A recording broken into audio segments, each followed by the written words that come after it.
Hi guys, welcome to another Vanguard Tactics battle analysis. I'm Stephen and today we've got an incredible ITC championship mission lined up for you today. We've got a 2,000 point game and we're going to see the Tau versus the Aeldari. Now this is an Eldar flyer list, so it's going to be pretty potent. So we've matched it up against what should be a pretty decent battle. Hopefully we'll have a really good close game here, and the mission that we're going to be doing is going to be cut to the heart. So this is an ITC mission and it is mission number 2.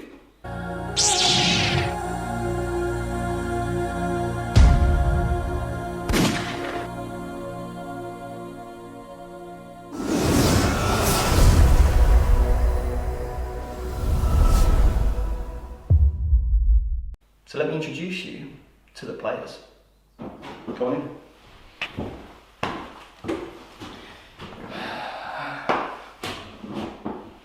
So guys, we have got today Mark. It's me, I'm back with a horrible list. And when I mean horrible, I mean super fluffy, LA talk, you'll love it. And we've got Jack. Hello, yeah, me with my on the Aeldari whipping boy. Back again for some more. Mate, last game we was close. Love it. Yeah. The Tau players watching us must be really miffed at this. Like, Yeah. Can I learn some, insights from Jack? Can I see some great lists? Yeah. But then Mark and Steve come along and smash it into next So week. just playing the psych heavy armies, I got something in the pipeline. He's got something up his sleeve. That's it. Hopefully, yeah. It's not Tau related, is it? Is it Hashtag, another army? hashtag cheating. Plenty of cheating. Anyway guys, we're going to go next onto the lists, and remember, if you want to get the list, all you need to do is head over to our website www.vanguardtactics.com and just pop your email address in there, and we're going to send you the Better the Meta video that I did, so how to play knights and beat them. We're going to send you some cheat sheets from the Gene Stealer Cult, from Knight cheat sheet. We're going to give you the lists. Everything that you need is going to be in those links through those emails. So guys, onto the lists. The mission is cut to the heart. So there is 3 objectives, which is basically 1 in your deployment, 1 in the middle, and 1 in your opponent's deployment. And what is the bonus mission? Holding the centre and your opponent's objective. Pretty likely then. Yeah, no chance. No chance for you, my friend, or probably you.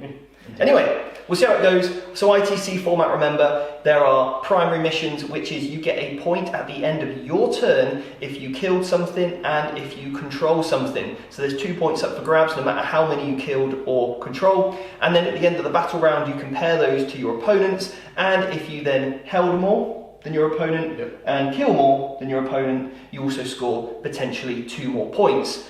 So there's a maximum of 5 points up for grab from the primary, including that bonus point, and then you've got your secondaries. Yeah. So we'll go over the lists, and then we'll go over the secondaries that you guys have chosen. Yeah, cool. Cool? Nice. Right, let's have a fair game, guys. No spitting, biting, fighting. Chewing. Let's do this. Okay. So Jack, talk us through your list. So today I've got 3 detachments. So I've got a double battalion of Tau Sept, and I've got a vanguard of Sasea Sept. So for the double battalion, I'll go for the first battalion. I'll do all the HQs, all the troops at the same time. A Cold Star Commander with triple burst cannon and ATS. Commando Shadowstone herself. Dark Strider and the Cadre Fireblade. And then in those battalions there is 3 minimum Fire Warrior squads in each for a total of 6 units. Then I've got double Riptide, both heavy burst cannon SMS, and they've got target lock and ATS on those. A unit of 3 broadsides, heavy rail rifles, smart missile systems and velocity tracker. Then I've got 2 units of crisis team, all with triple burst cannon each, and that's all they've got. And then we've got 3 units of 6 shield drones. So that's all the Tau Sept. And then the Vanguard is the Mark Light Battery, which is the Ethereal, and then 3 Farsight Marksmen. And that's 2,000 points of Tau. So how many CPs you got? So that's 14 CP to begin with. 14 CP. My Warlord will be the Coalstar Commander, and he'll take through Unity Devastation. And I'm going to pay a CP to give him an additional relic so we can jump, shoot, jump. And then the Cadre Fireblade will take the Engram Trip as the free relic. Nice. So guys, if you want to get the list and you want to give this list a try for yourself, if you are a Tau player, then head over to our website www.vanguardtactics.com, subscribe, and we'll send you all the links you need to all of the lists that we use on the channel. So let's see what Mark has got. Right guys, so just before we go through Mark's list, as you know, by now Mark is running the Eldar flyer list. Now, because we've had so many requests to use this list on the channel, because it's a very competitive army, we did want to put it on. Now, a lot of the models that we are using are going to be proxies or counts as, so if there is anything there that you think, oh, well, that's not that model. So, for example, we're using some converted Cabalite warriors as rangers, okay? And we're going to be using some Reaver jet bikes as, for example, Wind Riders. Wind Riders, and same with a unit of Shining Spears, okay? So look, we've got some counts as there, but again, this channel is all about helping you understand the tactical plays and how to become a better 40k gamer. It is going to be our mission to improve the models that we have, but it takes such an amount of, well, budget and also time to sort of get those models to that sort of pace ready in which to keep up with the demand that we're getting from you guys to what armies you want to see. So we're doing the best job we can, but bear with it, and yeah. What we could see is that GW nerfed the flyer list in a couple of months' time or something like that, and then this would be pointless. And after we painted it all, and bought the models, that sort of thing. And what you can see when I go through the list is that I've got 4 Drakari flyers. You wouldn't usually do that. You'd put in 6 Eldar flyers, and then maybe add the Drakari on top. We haven't gone for that. We want to show you a really flyer-heavy list. An Eldari suit list. It's competitive, so let's see if you enjoy it. So Mark, talk us through your list. Okay, I'm going to start first with... How many detachments you got? I've got 3. And what's your first detachment? I have an air wing of Drakari Blackheart. Cool. I've got 2 Razor Wings and 2 Void Raven Bombers. Yep. I've then got another air wing, which has got 2 Crimson Hunters and a Hemlock. Yeah. What are the Crimson Hunters armed with? They have Star Cannons. Cool. And the power on the Hemlock? Is Jinx. Cool. Then I've got a battalion. The air wing, by the way, is a Laytok, and the Drakari air wing is Blackheart. So I've got a Vect if I need it. I've then got a battalion, a Laytok battalion, which has 2 units of 8 Wind Riders that have got their heavy scatter laser in, 3 units of 5 Rangers, and then they've got 2 Psychers, so I've got a Farseer and a Warlock, and then I have the Warlord is the Autarch. He has Warlord trait, which is no Overwatch, plus gets CPs back on 6. He's got Relic, which makes him -1, and then he's got a 6-inch bubble, which is reroll once. So Mark, how many CPs have you got? I've got 10 in total, so 1 for each of the air wings, 5 for battalion, and 3 for Battleforged. But I am going to spend 1 CP pre-game to make the Laytok battalion the Vigilus Detachment Wind Rider host. So that applies to all the Sky Runners, so the Sky Runner Scat Packs, and the 2 Warlocks, the Warlock and a Farseer, but it won't be the Rangers. Yeah, they won't obviously get it. Yeah. Cool, looking forward to it. So guys, my secondaries today, I'm going to pick Mark for Death, which would be the 2 units of Wind Riders and the Razor Wing Jet Fighters, and a Big Game Hunter, which would be effectively the remainder of the flyers. And I'm also going for Old School, which is First Strike, Last Strike, Slay the Warlord, and Line Breaker. Jolly good. So my secondaries in this wonderful, fluffy Laytok list is Old School, Recon, and then Behind Enemy Lines. So hoping movement based, I'm hoping that I will snatch some early points with those with the flyers on the board. Jack can't wait to get stuck into playing this army. He's been looking forward to it all week. Yeah. You guys have asked for it, so we're going to deliver. Nice. Good.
So we're just in the deployment phase. Jack, what are you doing? So some advice that you gave me a while ago: take a spare flying base for tournament. So now I know Mark's got no flyers. I want to try and make sure he can't drop on my flanks. Yeah. So just doing some measuring, so he can't drop in there. So what? Just put that down again there, just to show the guys in a bit slower. So you'll basically, if he was to put, he can't put it right there, can he? No. So just put it there, and let's show him. Can it fit there or I not? think it can at the moment. So he can. So basically, as long as there's no way. He has to be outside of an inch of me. Yeah. So like that's still within an inch there, so he can't go there. That then becomes an inch within there. So I mean, he might be able to go something like that. So I think I just need to drop these boys in a bit. So that certainly won't work. Nice. So it takes a few little seconds to do it, but yeah, mate, top work. Spare flying base for the win. Top tactics there, Jack. So we're just in the deployment phase. Jack, what are you doing? So some advice that you gave me a while ago: take a spare flying base for tournament. So now I know Mark's got no flyers. I want to try and make sure he can't drop on my flanks. Yeah. So just doing some measuring, so he can't drop in there. So what? Just put that down again there, just to show the guys in a bit slower. So you'll basically, if he was to put, he can't put it right there, can he? No. So just put it there, and let's show him. Can it fit there or not? I think it can at the moment. So he can. So basically, as long as there's no way. He has to be outside of an inch of me. Yeah. So like that's still within an inch there, so he can't go there. That then becomes an inch within there. So I mean, he might be able to go something like that. So I think I just need to drop these boys in a bit. So that certainly won't work. Nice.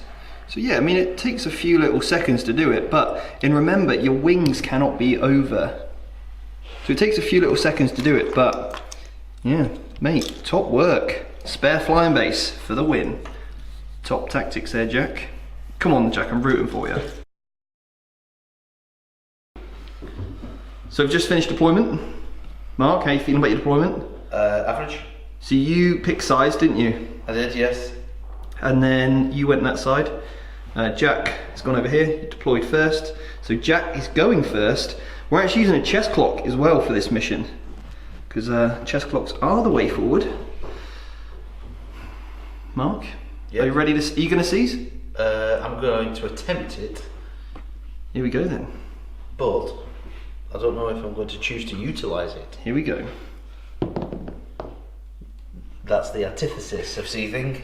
So Seething even. Love this line. how do you feel about that, Mark? Absolutely fine and dandy, because I wanted to go second. So I'm pretty chuffed with that, no problem. Okay. So Right. we're off a duck's back, mate. So guys, have a good game. All the best. Good game, mate. Let's do it. Go on, Jack. What? Let's do it. Jack, turn one. So Jack, what are you doing? I'm going to declare carry on with Shadow Sun, who's there. So anyone within 6 who doesn't move gets to re-roll all misses. And what are you in range of? Some stuff over here? Just those two Eldar flyers on the end. And obviously your broadsides are in range of everything pretty My much. broadsides, yeah. All the range. Yeah. Decent. Right, turn 1. Ooh, it's gonna be tasty!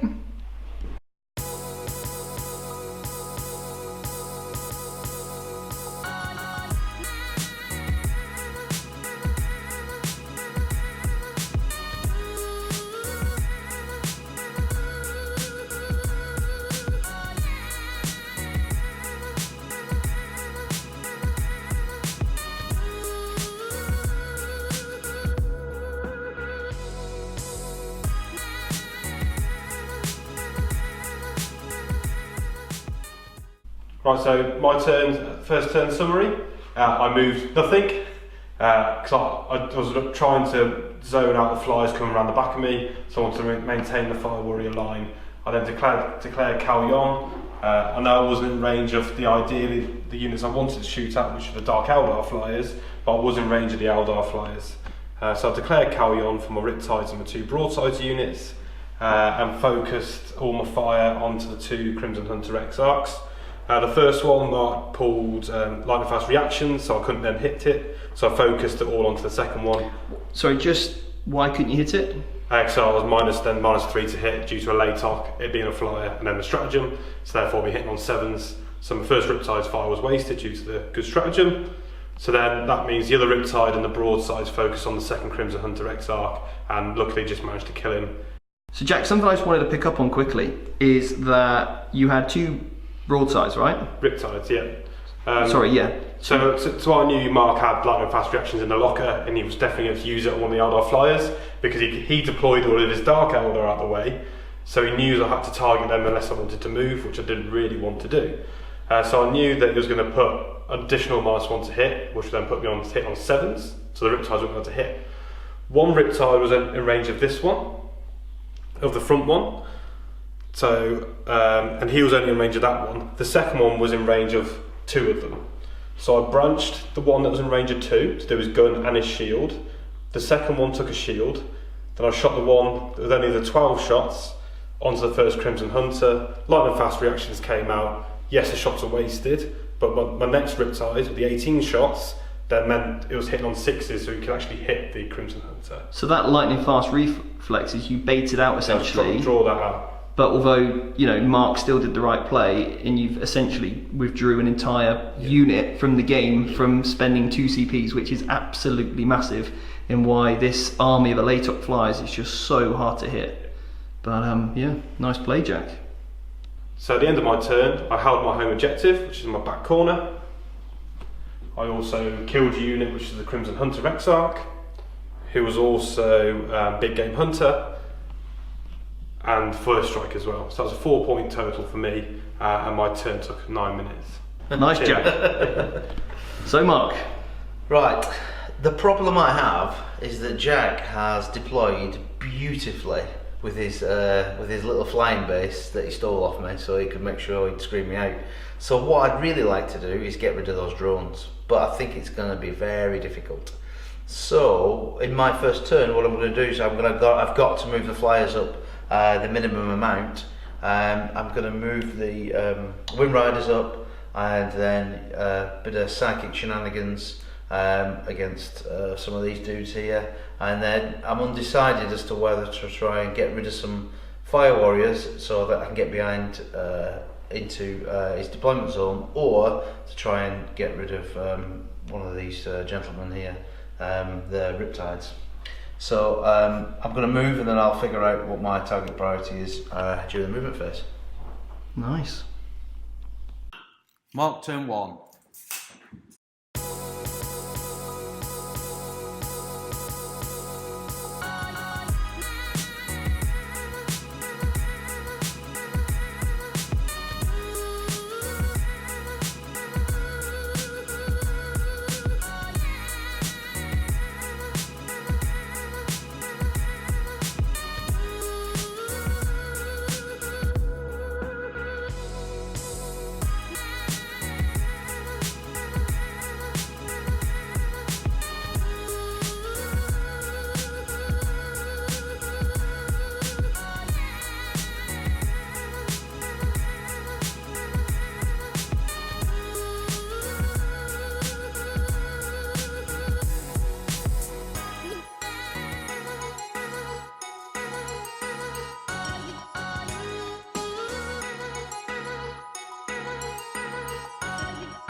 Okay, my turn 1, I moved the Drakari flyers along this back edge here.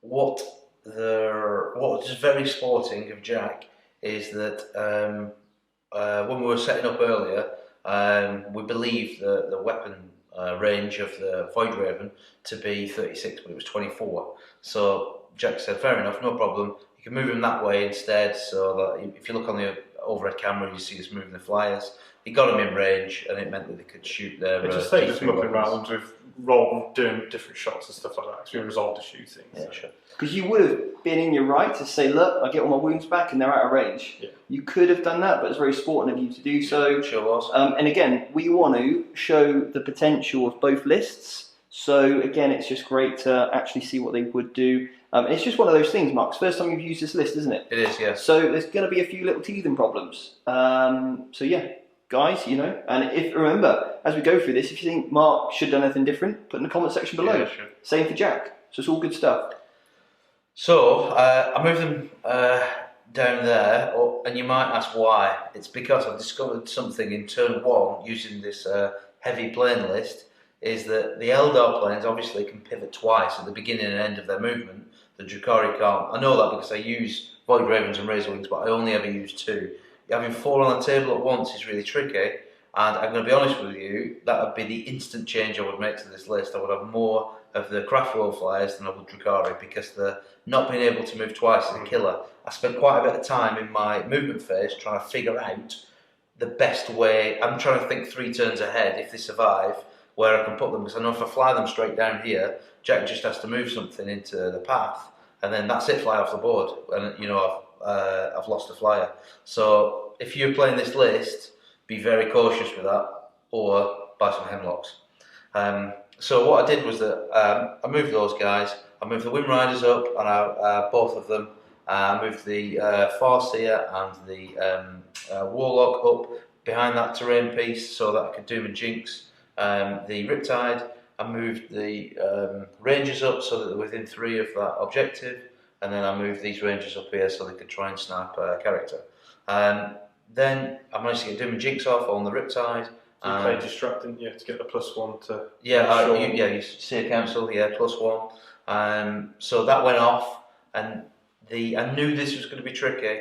I shot at the Riptide, but what happened was Jack tanked the wounds on the drones. So what was your idea with that, Jack? Yeah, because that Riptide was Doom and Jinxed, and he was branched up, so he had with the Jinx, he had a 4 pin vun. Sure.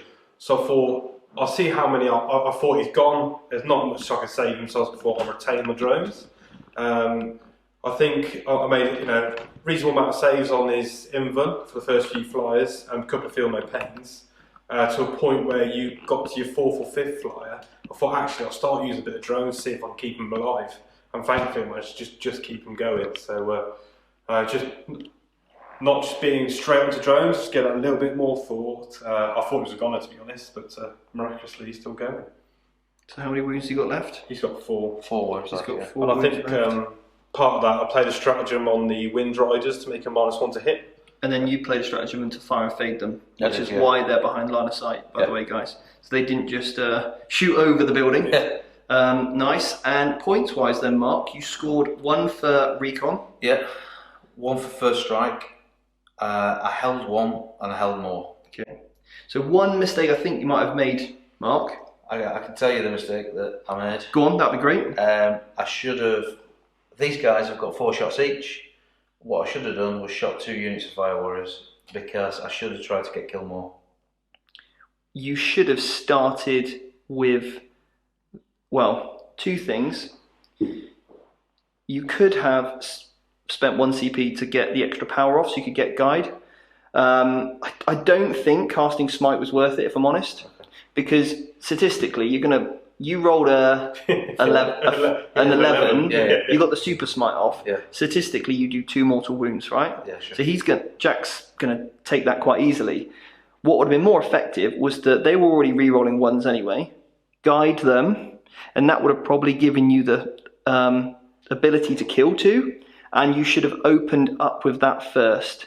So you should have tried to kill 2. Anything you then didn't kill, you can finish off with the second unit. Yeah, sure. Because otherwise, because they're already -1 to hit, you want to put it on the thing they're most likely to kill. So that would have been making sure you could have then killed 2 units, which would have got you the 2 units killed, which you'd have killed more and held more to get that extra bonus point. And the other thing is that the Hemlock could have cast Smite. There we go. That one. Also, because I probably had a bit of bloodlust trying to get rid of the Riptide. You did, Yeah. and I saw that, and I thought, really, these screens got to go because you want to use those guys at killing the screens. Yeah, but apart from that, again, little things, and we're just going to refine it, get that list stronger, and also your, ability with it. So nice. So far, the scores on the doors are: you scored old school, you scored recon, and you scored kill, hold, and hold more. So you killed 5, so it's currently 5-4 to Mark. Jack, you're going into your second turn now, and that was a 25-minute turn for you, wasn't it, Mark? Yes. Because the movement phase was probably the longest. Yeah. When Jack kills some more flyers, it'll obviously get quicker and easier. So Jack, what are you going to do for your turn? I'm contemplating a bit of a deep strike down here with my crisis teams. Cheeky. And maybe pop my commander over to hopefully clear all this. Yep. My commander's got the ready to then jump on the objective. So I'll try and take that. Not sure if I'm going to carry on a Monkar or carry on again. Because potentially I could move up and get onto this objective. But I don't think I'll be able to capture that. So I might just do another carry on, reroll all my hits. I've got more targets now as well. I think I might just tuck my Fire Warriors in on the inside to keep them safe, try and get a few more shots in as well. So I don't think I'll be able to hold up this screening of my drones in the back line. There's now a big hole where Mark can drop into now. So I might as well just pull ranks, close up and unleash fury. Nice. Let's do it. Jack, turn 2.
My turn to turn 2 summary. I declare carry on with Shalison again, so that's all that done. So both my Riptides, my units of broadsides got re-rolls. And then I pulled all my Fire Warriors in from the flanks because I couldn't keep holding Mark out and screening them out. I advanced a unit of Fire Warriors at the middle to try and get towards his objective. And then I advanced my Warlord across here. And then he also used the relic to then jump on. Now he's holding the objective. And I brought all my crisis teams down in this back corner. So in shooting phase, I cleared up both units of Pathfinders, had to invest quite a few stratagems to strip cover off and make sure I got the mark light hits, but I got it all done in the end. You're the Rangers. The Rangers. Not Pathfinders. I think old school. So yeah, all the Rangers died on here, then I jumped on now holding Mark's objective here. For the greater good guys, sometimes you've got to just kill your own boys, you know? Then my broadsides, I played Commander Control Node. Popped all the rail rifles, took out a Razor Wing and used all the smart missile systems to shoot on the scat pack that are hid behind line of sight. Then my 2 Riptides, one had to finish off a last Pathfinder in here was SMS, heavy burst cannon, that unit of scat pack down left to 1 and just finished off this unit in here. Then I left all the remaining flyers alone. So in terms of points, I'm holding now 2. I killed 4 units, so 2 units of Rangers, 2 units of Rangers, a flyer, and the 1 unit of scat pack there, so that's 4 kills. I got 2 on Mark for Death, because 1 unit of scat pack and a Razor Wing, and that's the only secondaries that I've got. So 4 point turn so far, and we'll see where we are at the bottom of the turn. Mark? It was a grim second turn for me. I have made some errors. A couple, yeah. I think I'm not used to playing this list, and it's showing. So Jack's experience with Tau, his deadliness, his playing the right stratagems at the right time, cooperation with me making a load of bungles has left me in a bit of a difficult situation. So I'm going to play my turn 2. I'm not certain what I'm going to do now. I'm going to have a little think about it. But I need to get these guys. I need to get him away from this objective here, because what's going to happen is that Jack's going to get hold more, hold 2, hold more, and the bonus point. So this is going to net him 3 points a round from now on if I don't resolve that situation. I won't get the bonus because I'm not in the middle. Okay, the bonus is it's not. I'm currently on hold more though. Right, so the bonus is, if I understand correctly, is the middle and your opponents. Okay. Yeah. Jolly good. Well, it's about evens on points, so you just need to play for points now. Okay. Do what you can, Mark. All to play for. Remember. Never give up. Mark, turn 2.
So that was my turn 2. What I did was I moved the hemlock from there over to there because I really wanted to try and get rid of some drones. Well, you did that pretty effectively. Yeah, also I moved the 2 Void Ravens. They did a strafing bombing run over that way. By the way, guys, this Void Raven is actually on top of here, but obviously just because we didn't want him to fall over. So if you're wondering why is that off the base, it's up on that scenery flying away. Wobbly model syndrome there. So the first Void Raven bombed some drones, and the second Void Raven couldn't do that, so bombed Riptide, took 2 wounds off it. The Riptide ended up going down to 1 wound. In my psychic phase, the Jack's Warlord was here claiming this objective, so I smited him, and then I tried to jinx him, but it didn't go off. I doomed these guys, what are they called, Jack? Crisis suits. Crisis suits. And then the Hemlock smited a drone so that I could make sure that I killed that unit. Then in the shooting phase, these guys around here shot at the Warlord, managed to get rid of him, and then the shot against the Doom unit here where I managed to get rid of one of those guys. I shot at the Riptides unsuccessfully with the Void Ravens, and because Jack managed to pass the wounds off onto the drone still, so currently on 1 wound. The Hemlock used the fired at the drones also, and that was my turn. So it was a reasonable turn, and I think that puts me, it gave me 6 points that turn, so it puts me on to 11. The reason why is because you got line breaker. Yep. For these guys. You got old school point for the Warlord, Yep. and you also got Recon. Recon. I held more, so I've got my Warlords. And the claiming that reason objective. why you've got Recon is because this Hemlock is just inside this quarter, Yeah. and you've got the Bike there. bike in that corner, Yep. and then obviously these guys here.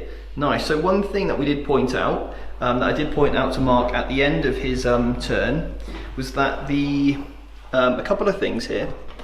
Number one, the character here, you didn't doom him, did you? You doomed this unit over That's here. right, yeah. Now, these guys alone in combat would have been able to kill him, and you put the Ravager, that's strength 5, onto a toughness 5 model, and he kind of whiffed, didn't he? Yeah, I did. big So time. really what we should have done was put the Ravager, or sorry, the Razor Razor Wing, sorry, over here on Yeah. the doomed unit. You should have then shot the laser lance at him, would have probably killed a couple. You know, the smite was okay, fine. Obviously on that guy, not much other targets, that's cool. But then when we came over to the shooting phase, you could have put your shurikens over here with Doom, would have been a bit more effective rather than wounding on 5. You'd have been ruling on, but you'd have got the reroll. Then with this guy here, you opened up with the star cannons first, didn't you? And they're D3 damage. Yeah. So basically one of the star cannon shots went through, you did 2 damage, but then your pulse laser went through, and then he only had 1 wound left, Yeah. and therefore you lost 3 points of damage. So what you want to do is ask how many wounds have they got? Cool, 3. I want to shoot with all my flat 3 damage weaponry first, if they're still on wholesome wounds, and then you open up with the stuff that's maybe variable or single. Does that make sense? Yes. And then that way you'd get a little bit more, you know, it's just these little tiny things that at a tournament will be the difference between you winning in those final rounds, because when you're in those tables 4 and 5, these are the little things that cumulatively mount up and all of a sudden will make such a massive difference when it comes to the gameplay and on the table. Yeah, the only other thing I might have probably done differently perhaps, obviously guys in the comment section, comment below. I think the bomb worked out pretty well against the drones. I was surprised because they got the feel no pain though. Yeah. Personally, I'd have probably bombed this unit here with both units. Bombed one unit, bombed the other unit, or bombed that unit over there. So I'd have just got rid of the little chaps and got rid of all the foot infantry basically. Because I'd have left that broadside Riptide alone. Yeah, and then obviously with the combat charged in there and killed him and, you know, done some other bits. But yeah, not bad, mate. You scored some good points. And so total time left is 42 minutes left for Jack, 20 minutes left for Mark. Now, you'd think the Eldar flyer list is, you know, there's not many models, is there really? But it takes a lot of decision making because you've got this only 90-inch move, and because you've got minimal models and they've got lots of different shots, target priority is so important, which is why it takes so long to think about. So guys, chess clocks, you might think, oh, I'm quick, I play fast, I've got a flyer army. Actually, when you look at the time, it can actually really soak it all up. So yeah, don't be caught out by that. All right, cool. Jack, on to you then. So the score's at the moment 11-9 to Mark. Jack, what are you going to do in your turn 3? So he's trying to close that gap now. So got a bit of a problem over here. Ideally, he's got no Overwatch relic on his Warlord. I need to go for his Warlord for his old school, but I don't know how. I can't get these around. So I need to try and kill this. To try and get around to try and shoot these away. Try and get rid of that Warlord for the Overwatch. I want to start putting some pressure on the middle objective now. So I need to try and get a hold more. And what's the CP situation at this point? You've got 2 left, I've Jack? got 2. Mark's I've got 3. 4, I think. You've got 3, sorry. So I'm going to probably take out the Crimson Hunter because it's now within 12, so it's lost one of its minuses now, so that's getting a bit easier to take down. So I might take the opportunity while I can to get rid of that. That's the Hemlock one, which The Hemlock. is even better, I suppose. Yeah. So I think it's just targeting the flyers. I'm not too worried about these because I have to turn 19 come this way. And they've dropped their payload already. Yeah, and they drop the bomb. So I think it's these 3 flyers I need to work on. Get to the centre of the table, take out these rangers, maybe even try and take out this boy in the corner, some SMS to kill up another easy kill, get a kill in there. Because you got kill more. We didn't say that, but you got kill more, which is why you went up to the 9. Yeah. Cool. All right. See what you can do. Jack, turn 3.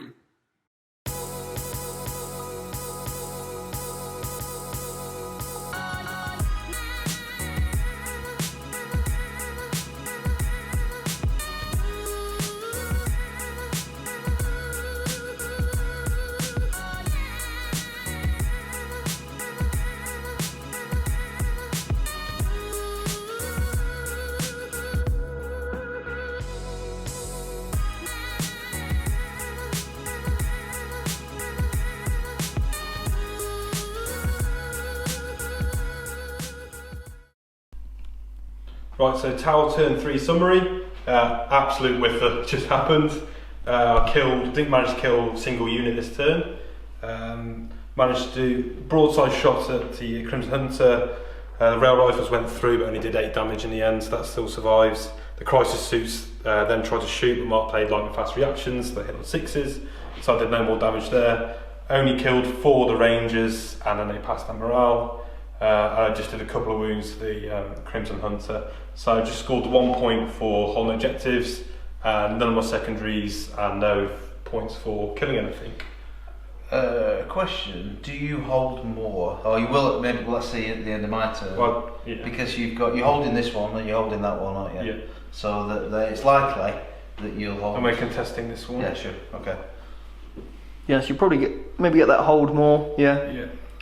You didn't kill anything, but you did hold, so that's 1 extra point for you. Yeah. So that is now puts you on 10. Yeah. So it's 11 to 10 to Mark.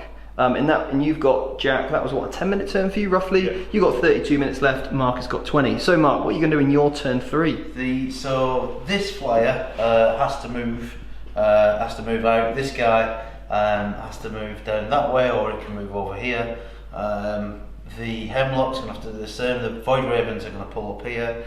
I need to concentrate on getting rid of this lot here. I need to get them away from contesting that objective, and then using some psychic, maybe in a fight phase, etc., etc. And then let's see what shooting we can do before we get to the fight phase, and see what we've got to clear off.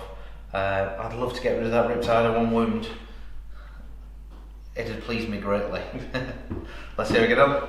Cool. Mark, turn 3.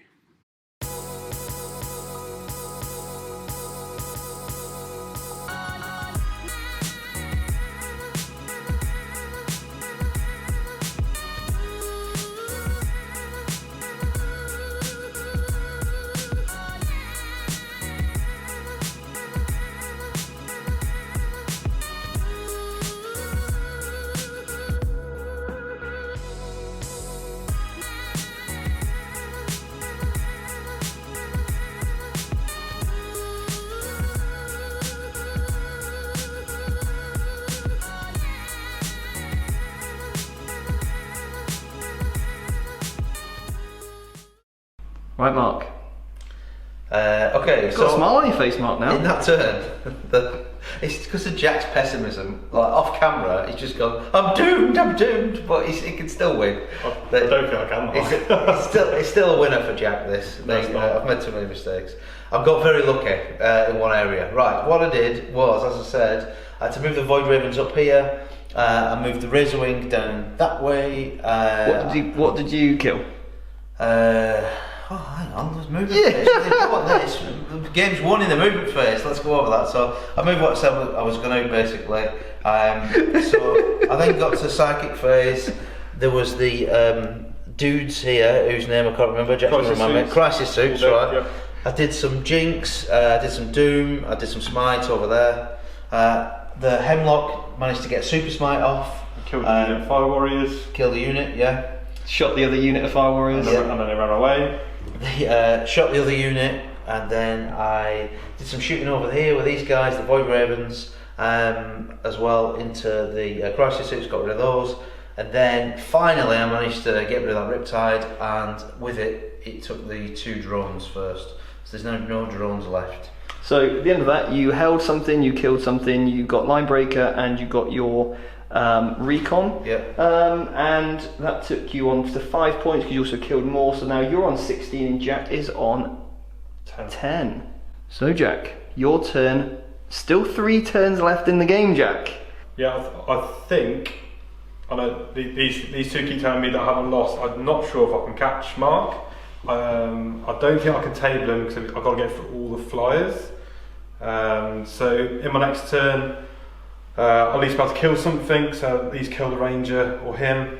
On my secondaries, I need to try and kill a plane. I need to start taking down the planes now, so I might be able to get, maybe kill 2 of them.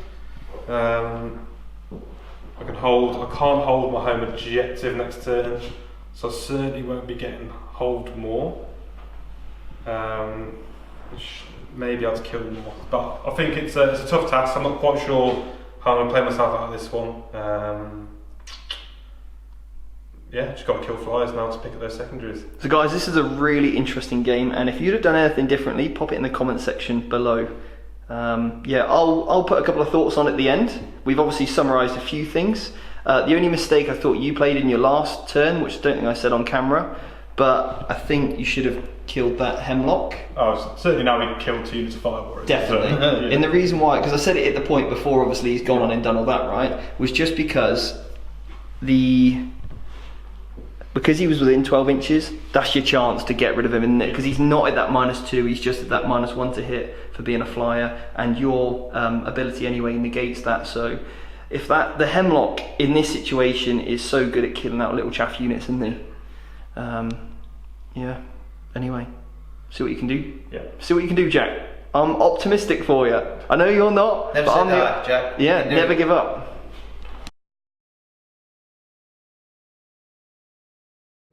Jack, turn 4.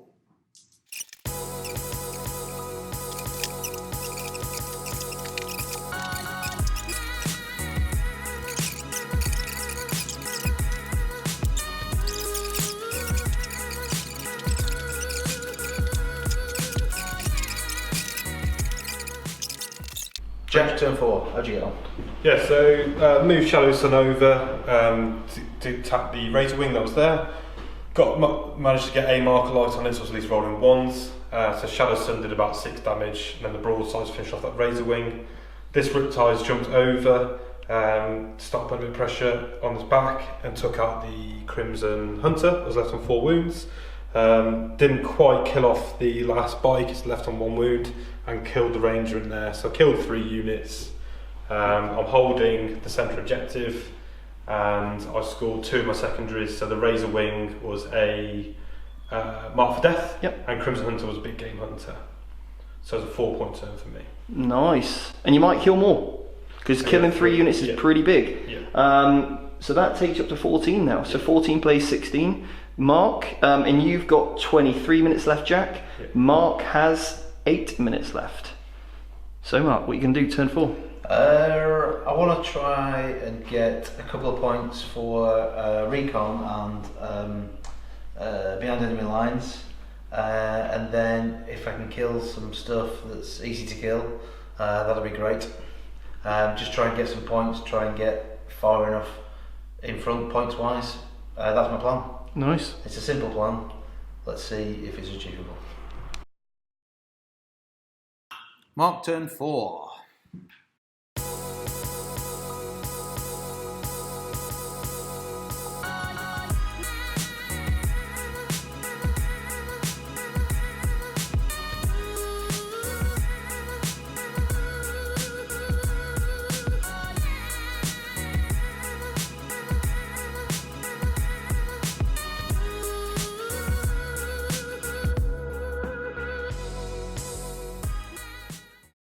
I think that's it.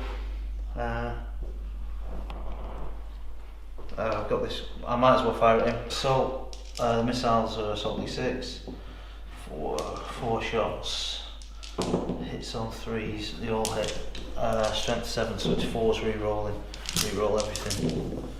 Nothing. 2d3, 6,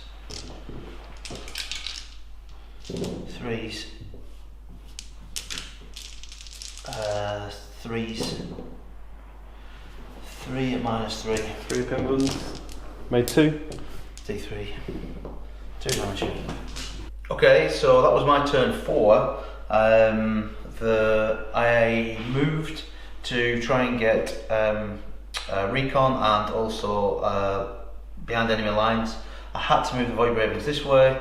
I kept those guys on that objective where they were.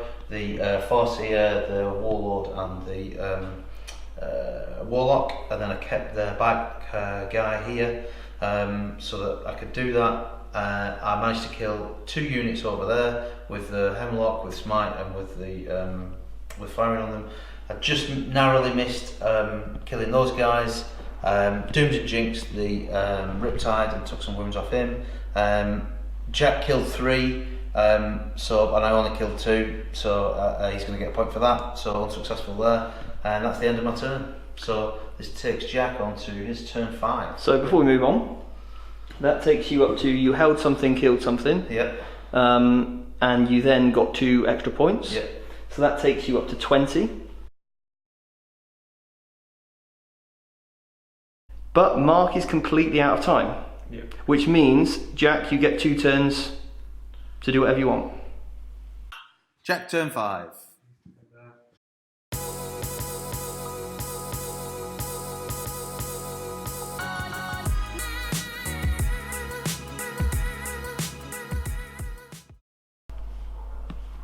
Okay, so my turn 5. I moved Dark Stride onto my home objective over there to make sure that I was holding that. And I'm holding this objective, so I'm holding 2.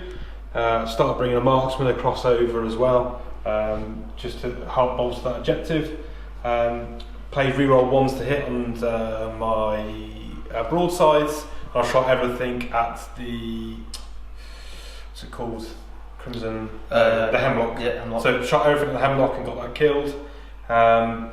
I purposely left this chap alive on 1 wound, so on my turn 6 I could then kill him. So that is a Skyrunner behind there. Yeah. And he's also marked for death. Marked for death, yeah. And he last would, strike. And he would be your last strike. Nice. So there's 3 points in there. So I left him alive. I left all this alone. So I made sure I had hold more, I held, I killed, obviously did more of those as well. And then I had Big Game Hunter on that one as well. Yeah. Oh, that's dead, isn't it? Yeah, so that was 5 points. Nice. And I'm getting ready for hold. Line breaker? Line breaker. Behind enemy lines, yeah. At the very end there to get you from your old school. Yeah. So, because Mark is out of time at this point in the game, Mark holds something. So, because we decided to use the chess clock, Mark holds something so you get another point. Yeah. That takes you up to 21. Or I think it's 21. Maybe yeah. 21, yeah. Yeah. Then it would be your turn 6. So that's a bit boring for you guys. So we're not going to do that. However, you guys can both shake hands because Jack's won this game. Well done, Jack. Okay. And Jack, you would have finished on 27 points. So the final score would have been 27 because by the time Jack kills something, holds more, kills more, gets his line breaker, and gets your mark for death, takes you on a total of 27. If you kill one of these flyers as well, it could be another point, but it's not going to matter too much, okay? You still got 20 minutes left to do it, so you'd probably roll it out anyway to see what you could do. You leave the farces in the corner, right? Now, this brings up a really, really interesting conversation that we're going to have at the end, because I think it's so prevalent in the sort of competition or competitive tournament scene at the moment, and why I think the chess clock is so important and why it's going to really revolutionize the game and fairness within the game as well. So yeah, let's see now what Mark can do if time wasn't an option. All right, so what we're going to do is we're going to play out the game and see if it makes any difference to the score. Yeah. And then at the end we can have a discussion about it, the use of the chess clock, why it went that way for me, etc, etc. So I'm now going to have a turn 5. It's going to be a pretty short turn. I've got a couple of things I'm going to do. I'll do a wrap up. I'll have a turn 6 if I've got anything left, and then and the Jack will have his turn 6, and then we'll finish it out. Keep watching to the end because I think this is going to be a very interesting discussion. If you're new to the game, it's a great discussion because you'll have it at a local club. If you're a tournament player, this is massive for you. You've got to be aware of it, and we're going to talk about net listing and that sort of thing because that's what has occurred for us here. So I'm going to take a turn 5 now. Nice. Over to me. Mark's turn 5.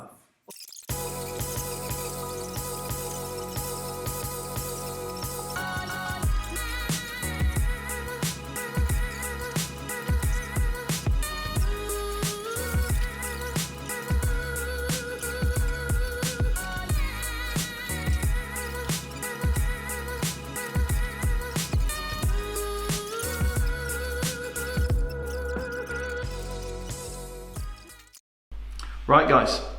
So, in our second without the clock, what we obviously would have done, just to quickly clarify, Jack would have got his mark for death because he wouldn't have left that last Skyrunner just alive because he's worth an extra point to him. So we drew the kills, but I got the mark for death. But I needed that second kill. That's it. To stop Mark getting killed more. So, got 2 kills. So you're at this position at the end of 22 points. Mark, give us a quick run through of your turn 5. So I moved the Farseer and the Warlord over from to here. He smited the Riptide, and then I shot the Riptide. He doomed him, shot the Riptide.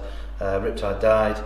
This dude here was the Void Raven, was in range of marksman there, so he shot him and took him off. So I killed 2 and then got rid of the Riptide. Yeah. Obviously, this is a bit of a sliding doors moment. We know that if I didn't get any more time, the Riptide was getting line breaker and killing stuff and that sort of thing. It was like I think a 5-point unit. I think I lost a lot of points from that Riptide getting dropped now. Yeah, and we're going to discuss the whole thing because it's got a lot more issues than I think we've even discovered just yet, and we'll cover that shortly. Okay, Jack, so one thing we forgot to mention is that we just totaled up the scores, and you're actually on 23 because I forgot to put on a big game hunter pointer for you, so I apologise. So let's just talk us through now. Mark's obviously out of time, from that game, but we're playing this out still because this could have happened to you, Jack, at a tournament. Yeah. And you'd have left this because it's really, really interesting. So, Jack, what are you doing in your turn 6? So my turn 6, I know I can't get anyone to these objectives. So effectively, there's no much point moving because I can't do anything. There's no point. I just wouldn't waste the time. Yep. So I'd crack on. I'd give the broadsides reroll ones to hit. Yep. Not moving. I'd shoot everything at that flyer. Yep. And I'd probably take that away. So if you did that at the end of your turn, you would basically go from 23.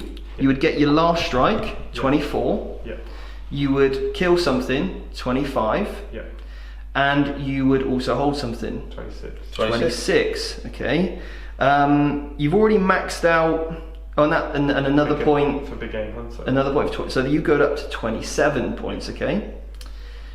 Now, so Mark, if you could take that hypothetically, let's say you rolled it out. Sure. And the 3 broadside popped him off. Cool. Cheers, so Jack's just finished on 27 points. Okay.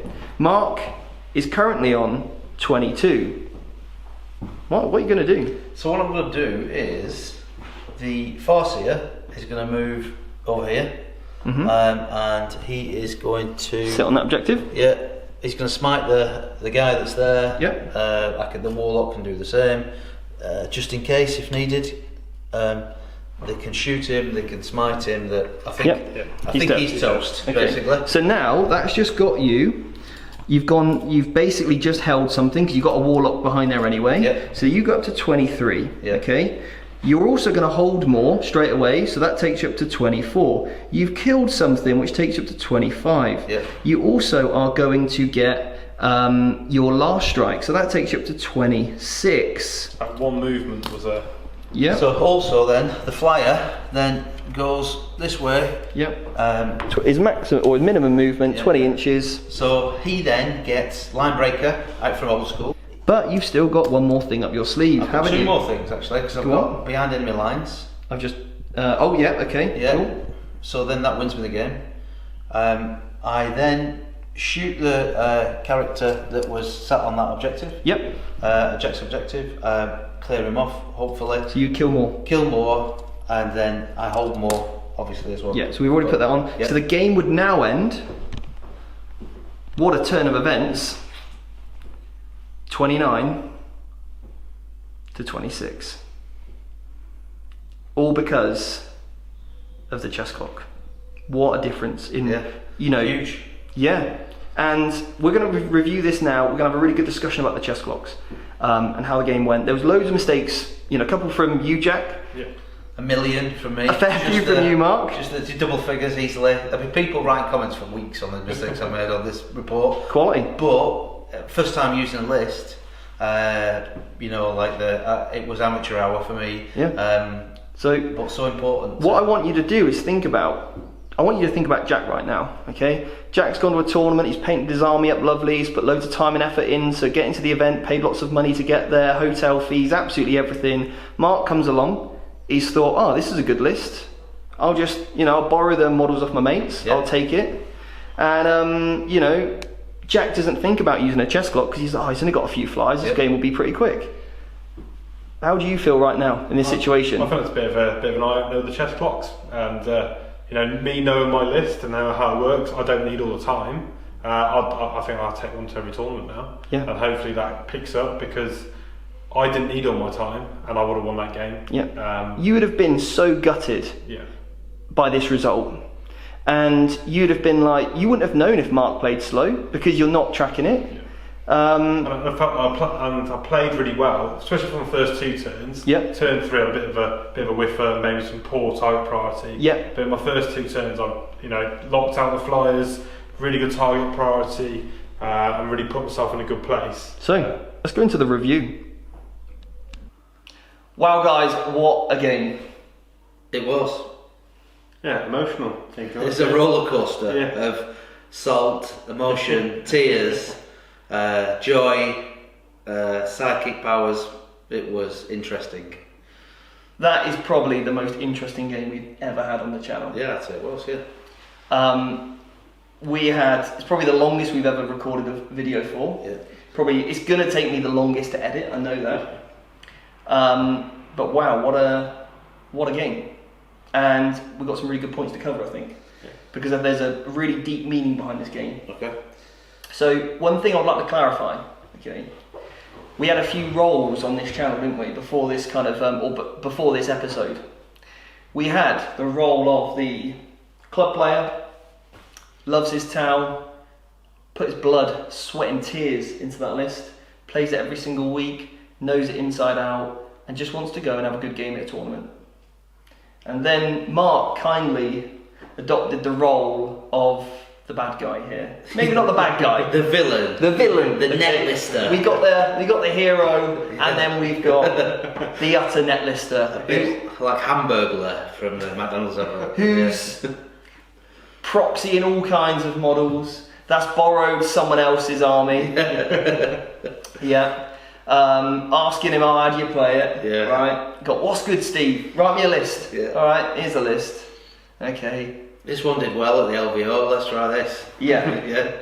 And Mark very kindly took that role. And it's not a role your character would ever do, would it? No. Mark is normally the very sort of, or Mark, if you know, watching our lives, is probably one of the nicest guys I've ever met. So, that's alright, mate. But also what I would do is I would have played the life out of that, or played certain parts of it. Like if I go to a club and those guys aren't as competitive, I might have taken, a couple of planes or 3 planes or something like that, got used to using it and then built it into one, because that's an option for you. You don't always have to play the entire list. There's a couple of new units you haven't played with at all. So you go and play a test game, take the Crimson Hunters and sit practicing how they roll. And I wouldn't have gone for the entire list and played it in a competitive game straight off. No, and that's one thing that was really unfair on what we did on Mark. And we pointed out in the thing that there was a lot of mistakes that Mark made, and that is not a criticism of Mark at all. That is a criticism, and Mark is top player, genuinely is. And that is a criticism of just taking a list you've never played before, You are going to make, and what the other thing is that highlights it, is that I'm here watching. I'm stood there thinking, I wouldn't have done that. And I'm able to see the game, and you're able to see the game if you're watching from a very different perspective. Being here thinking, moving your models is very different to actually being external and watching and seeing what you do. So if you have commented about what you'd have done differently, that's great. Yeah, do that, please. It really does help, but I want to share a bit of the story here. So this was a massive contribution, alright? We don't need to go too much over mistakes, because I think we did that over the course of the game. Like Jack, you played incredibly well. I think for my first two turns, a deployment where I was spending a bit more time on the first round and the second round, I think I played really well. And then at turn 3, I think had a really bad turn 3. and I kind of changed my whole mindset for the remainder of the game. Probably your head dropped a little bit. Yeah. And that might have come across. And I think that literally just came down to you not knowing the power of the hemlock because you haven't probably played him in ages.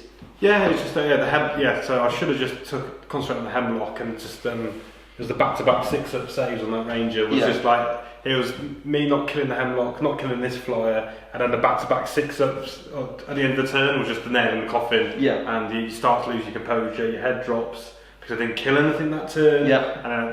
And then I wasn't holding that objective, and these things just escalate. Yeah, definitely. And I think that's something that, you know, credit to you, like you carried on, and turns 4, 5 and 6 you did exactly what you needed to do, and you scored, you know, maximum points there. So I think obviously, Mark, we went over a few things that you could have done differently as we went along. Just the 48, I think. Probably something like that. That was just in the first turn.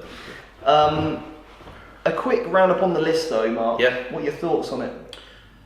Well, as I think I stated previously, the most difficult part of managing that list is keeping the planes from not flying off the board. Now, that is made much easier if you're taking craft world flyers, because they pivot at the point at which they before they move, and pivot after as well. So it's so much easier to keep them. I think, in fact, I'd probably go to say it's quite difficult to let them fly off the board. Yeah. The Dark Eldar ones, I'm used to anyway, because I usually play in my list, which you've seen on the show before, 2 Razor Wings, because I like the disintegrator cannons with Dukes and Doom. I used to run a list with Void Ravens, but I found that the shooting potential for them wasn't powerful enough. The bomb is brilliant, but when you end up delivering the payload, you end up usually in your opponent's deployment area, and you get smashed. You know, everything that your opponent has moves into some sort of rapid fire. You know what I mean? Gets double shots and it ends it, or it gets smited or whatever, this sort of thing. Mm-hmm. But using them in conjunction, all 4 of them at the same time, was an admin nightmare. You're having to think about 3 turns ahead to keep them on the board, keep them away from stuff, this sort of thing. So, well, can I just say on that as well? Mark did a fantastic job, like really thinking 3 turns ahead, which a lot of people don't do.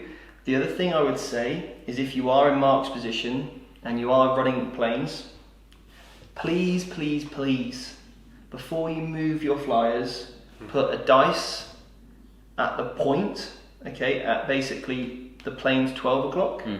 Put also a point, another dice on the 3 o'clock and also the 9 o'clock, because then what you essentially do is know exactly where he is, then you can turn to 9 or 3, then move, and if you don't like it, you've already outlined, you can return it to that original position, because people can get away with basically 100 degree movement, 120 degree movement, because the Eldar player, or the plane player is going to look at it in their bias to think, right, I should go there, move 20, or just move to there, and it's not deliberate. Or move it and then move it back. That's what I mean. Yeah, exactly. We'll go, oh, I'm just going to move that back, and all of a sudden it's got another 20 degrees out of it. Yeah. So if you want to run the plane list, just be very clear to your opponent, because there was nearly a conversation here, wasn't there? Like, I'll just move back, and you then wanted to go behind there, and I was like, I don't think you can do that, Mark. You were like, I'm not sure you can do it, and luckily we had the overhead cam. Yeah. So we went back to the camera and had a look at it, and I said, I thought I was okay, and then I moved it, and I said, I'm sure it was there, and then we looked at the camera, I was completely wrong. I was like, oh, okay, happy days, no problem at all. A 5 degree variance here could mean a 10 to 12 inch move over there, which is massive. I think, to play this list to the best of its ability, it is very difficult. Yeah. To get those movements right, to make sure, because you are 3 turns ahead that you needed to get round and hit those drones. Yeah. You can't. Doing it properly and by the book, very difficult, isn't it? I would echo the sentiment of a friend of the channel, Jeff Robinson. Yeah. At the beginning of, I think it's the GSC video, he reviews the entire codex. He says this. He said, "Look, I think that, like, talking about GSC is a very cerebral army, a bit like the Eldar army with Incarn in, which is Unari. Okay, same sort of thing. Whereas he said, look, you're going to play Drukhari, I'm a Drukhari player, so I'm not offended by this. You got 3 Ravagers at the back, point and shoot, you know what I mean? I want to target them, yeah, okay, I'm going to do it. But he was talking about GSC, it's an army where you've really got to be thinking many turns ahead, you know what I mean? And you're playing on a knife edge. Yeah, and the planes were a step up in difficulty for sure. And also having 4 Dark Elder planes made it even more difficult, and so that's why one of the reasons I made so many mistakes. Yeah. So valid point there. And there's nothing wrong with that. Like I thoroughly enjoy playing Ravagers. I missed them today. Like I'd not seen them for a week. I felt lost without the 3 Ravagers and Archon. But it's good to try something else. And I think that it was a great army for me to move to. A year ago to try it out. Yeah. I'll tell you what the difference I noticed in your game for your Dark Eldar compared to me and Mark had a friendly game a couple of weeks ago. What are the rerolls? Not the reroll ones to hit and wound. It comes with quite a lot. No rerolls on any of these planes. Yeah. I think that just makes a big difference to what you're used to. That expected output from those units wasn't quite getting there. They didn't do as much damage as I thought. They're just hard to kill, especially the Eldar flyers. Yeah. Just chasing my tail, not being able to hit them. Absolute nightmare. So guys, this thing, the chess clock, first time we've used it on the channel. Yeah. One thing I would just say, quick point, is that our house rule, and it was before the game, was that, and I know that's something that, because you used a chess clock in the tournament in Battlefield Birmingham, it was like a bit of you've talked about it at the SVT, it's a bit of a social contract with the people that play and said, look, you're going to get this time, I'm going to get my time. If I go over, I get no more time. If you go over, we get no more time. So I know that that's not a GW rule, but I believe it is an ITC rule, an ETC rule. It's obviously not in the rule book of Warhammer, okay? Or Games Workshop haven't put it in their rulebook. However, Games Workshop are now happy for people to use chess clocks at their events. Because I used one at Warhammer World in every single event. That same thing, same discussion. You have your time, I have my time, from deployment right up to end game. It's essentially a frontline gaming ITC way of playing, and then also like ETC competitively as well. So when I've been over to Croatia and things, I've used chess clocks and stuff, and it brought about a really interesting discussion today because we've got Jack here. Your army relies on making it right to turn 6, right? I need all my turns. Especially the first 2 turns with Shadow Sun, I'm castling, I'm not moving. I need to blow the opponent away and then move out 3, 4, 5 and 6. I need all 6 battle lines to make sure that I get that win. And I didn't feel, and I was watching, I wasn't even playing, but it didn't feel like you were taking up more time than Jack, right? I think there's a lot lost in the first turn where I was trying to figure out everything correctly, and then we also had a bit of a mistake with the threat ranges of the weapons for the Void Raven. Like I said, I've not used Void Ravens for about 8 months, and then I got Steve to look it up for me, and we'd got the wrong thing accidentally, so that cost a bit of time. But then that was my fault because I didn't research it well enough, and those are my units. So I didn't feel like we're taking that much time, and it's an hour and 10 each. That's it. It's not actually that much time to do 6 turns. No, it would have been a little bit longer. I would normally probably put 1 hour and 15 because you normally play 2.5 hour, maybe 3 hour rounds, but we didn't include our deployment. We just did that. We introduced the clock as of the start of the game. Okay, so a couple of things here.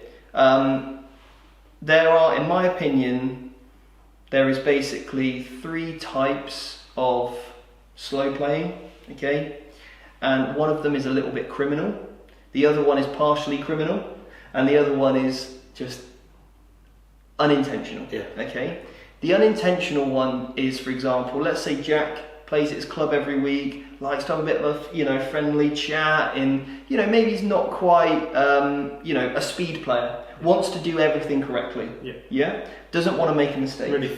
Really thorough player. can sometimes eat up a lot of time. And I've played against those guys before in the past, and they're lovely to play against. Yeah. And I'm just there thinking, I really need this game to go on, mate. I really need it to, because we're having a good game, and I don't want this to become an issue.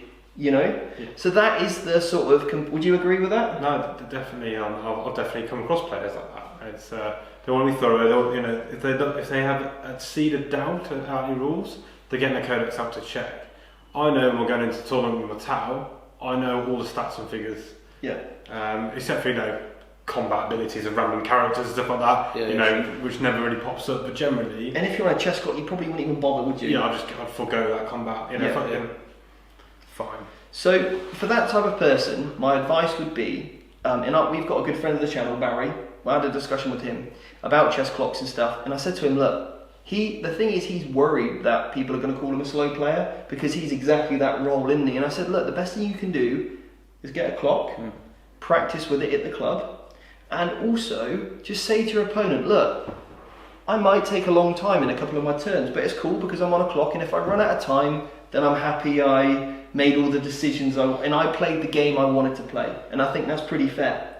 The next stage up from that is the person that takes a list for the very first time that they have never tried before. Hi, this is Mark today. The villain. The villain, yeah. Right? Takes a list, and I've seen it before. You had an experience like this once. We won't mention the tournament or the name. Yeah. But someone rocked up against you. Yeah. They'd borrowed the army. Yeah, because we know the guy whose army he borrowed. He borrowed it. Oh yeah, he borrowed it from me last week, and he wasn't really sure how to play it. It was game one of a competitive tournament. We got to turn 2. I'd lost nothing, and he had Imperial Soup. I'd taken the night off, and I'd taken. You're in a strong position. Yeah, basically, I go on to win that game. Yeah. You know. How did you feel at the end of that? I'll be honest with you, I wasn't that bothered, but I should have been. And I said to people, "Oh, it's okay. He was a nice guy, but I really should have been more bothered, if you know."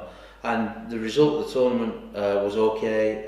It was one of the first competitive tournaments I did, but it would have boosted me up. You know what I mean? I earned a win there, really. But he was like an hour for his first turn. Yeah. You know, it was incredible. And it is just unfair. It really is. Yeah. And we've probably all been guilty of it at times. And we're not saying we're perfect, but we're saying this is certainly a way that you can negate that. And then finally, you've got the person that starts looking at the clock, and they're like, "Oh, kind of want this game to come to a close now because Jack needs this game to go on. Mark's winning, and Mark could have easily." So if this game would have gone differently, if we wouldn't have had this chess clock, I probably would have guessed that if there was a clock in the background that you both couldn't see, you would have probably took up a little bit more time of Jack's. Jack, I could see, was rushing through his turns to try and get the game so that the game carries on. Although you still had ended up with 15 minutes left. But all of a sudden, then that person can start looking at the time and go, "What if I just kind of slowly move these units? What's this roll? Or I'll just move in there. Oh, hang on a minute. I'll move him back a second." I think we've all experienced the most. Throughout the first 4 turns, when they're getting ahead, nice and swift, no other rolls, bang, bang, bang, bang, bang. And all of a sudden they look up at the clock, and you look at the clock, and you go, "We're going to run out of time here if we're not careful." Yeah. And sometimes and then they start being slow, making slow decisions to a point you usually have to say, "Come on, we really need to get to turn 6." But that doesn't change anything because it won't. No. It literally won't. Let the time run down. Yeah. And it gets towards the end. You've got 5 minutes left. We can't even do another round. We can. Well, it's because it's all anecdotal. Yeah. Because there's no data. Proof. Yeah. But don't get me one of the things that I would say is that I think that I've been guilty of playing slowly, completely on accident. By accident, maybe in a tournament or whatever. I can't think of many occasions, but I'd be gutted if I'd robbed somebody of a fair victory. Yeah. Because, I tell you what, I'll never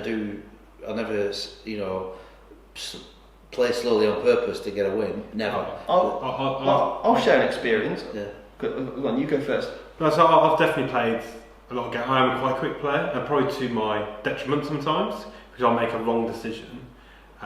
So this is an absolute eye-opener, the chess clock today, because I don't need the time. but I don't want my opponent to have much better time. Yeah. Because in this scenario, the extra time that was left in the round, That's more thinking time for that allowed Mark to win. Yeah. So I don't need the time. I don't want my opponent to have it. Of course. I'm going to train on my list to be quick. So it's a really interesting concept the whole chess clock brings into everything. Yeah. Is that you might take an army that only takes you half your time to play, but then your opponent's only gets an hour and 15 minutes anyway. Yeah. If they bring orcs or horde army or whatever, they might run out of time. And if you are in the point, so we got to the point where it's turn 4 for you, I think. Yeah. And I said to you, didn't I? I think you lost it that turn because there was a couple of things that you definitely needed to do. And the rest is like optional stuff. Sure. Sometimes it could literally be, and I've had this situation before, and I've said to my opponent, I think we'd got to like turn 5 or something, the game, or turn 4, there was definitely a 5th, maybe 6th or even 7th turn, and there was something in the rule book or whatever, and you couldn't carry on if there was within a certain window of the ending. I said, look, we called a carry on, and he went, no, we're it's done now. And I said, I want a 10-second turn, because all I need to do, I don't need to do everything, I just need to go, One key movement. he needs to fly over here, grab that objective, I get line breaker, I grab that objective, and I win. If I had a minute, I could then just kill his last remaining unit and I table it. And he said, no, that's the end of the game. And I was sat there like, really? Yeah. And basically, I then ended up getting a loss in that game, and I felt like, what's the point? Yeah. So what is the point in practicing your games, chatting with your mates about lists if someone's going to come along and gain you out of that ability? So guys, get one, practice with it. All right. If someone asks you to play with one at a tournament, be cool with it. Say, look, love to learn how to use it. Fantastic. Have a good positive attitude about it. Because once you've played with it, you'll never go back. Can guarantee it. I want to do a very quick summary. Yeah. Okay. So I'm thinking about it from the viewer's perspective. What they're going to see watching this battle report, they're going to see we started out with a horrible list, right? Facing a gunline army. You're looking at the villain playing this horrible list. I do my best. I make some mistakes with it. It's not optimal. The Jack deploys brilliantly. Okay, which keeps me out of things. That the drones save the riptide. It's a very interesting backwards and forth game. We're not sure who's going to win it. Really on paper the Flyers get it, but I'm not experienced enough with it to be able to be really decisive and punishing.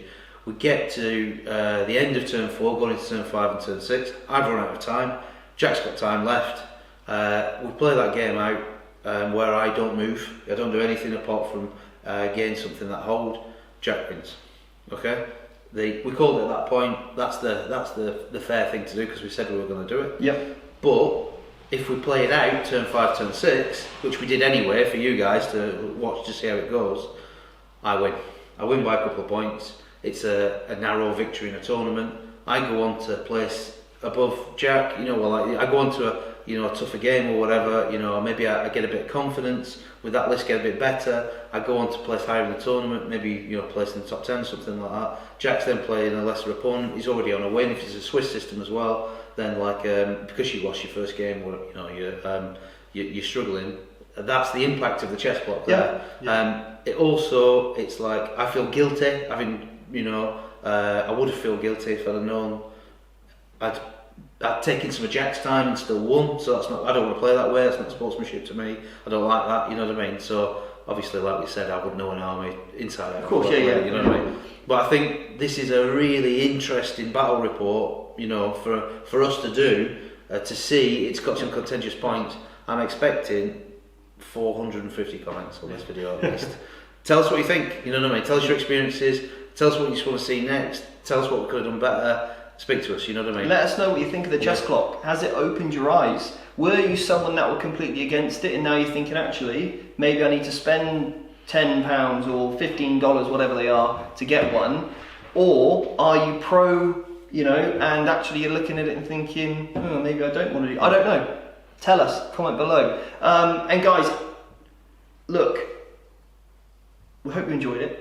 If you did like it, please give us a big thumbs up. It really helps us keep going. Thanks to all of our amazing patrons and supporters that keep these lights on, these beaming lights on our cover our blemishes and all that kind of stuff, Indeed. whatever, and keep these models well lit.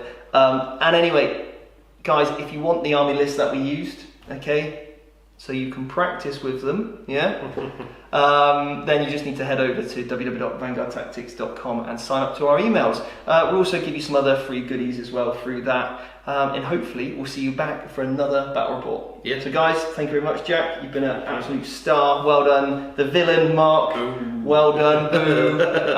You've been brilliant as well. So Thank you. thanks, guys, and we'll see you next time for another battle analysis. See ya.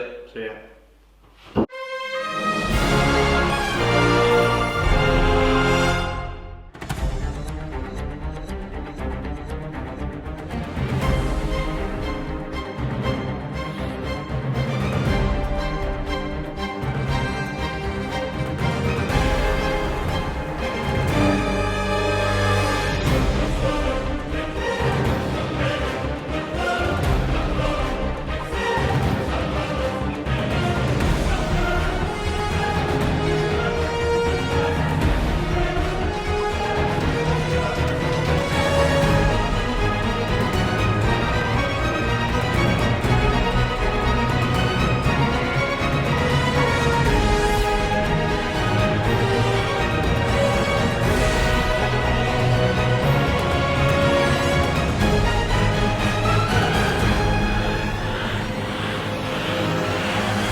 I have gone for line breaker, I have gone for recon, and I've gone for old school. Nice. Looking forward to it. It's behind enemy lines. Better choose them again. Got a bit of cream in your beard, mate. Oh, Roger. You can smell it from here.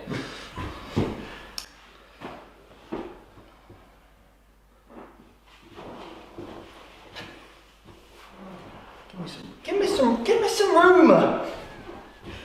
I need to go. Jack needs to go that way. I'm just going home. I'm going to play tennis. All right, Tim. Yeah.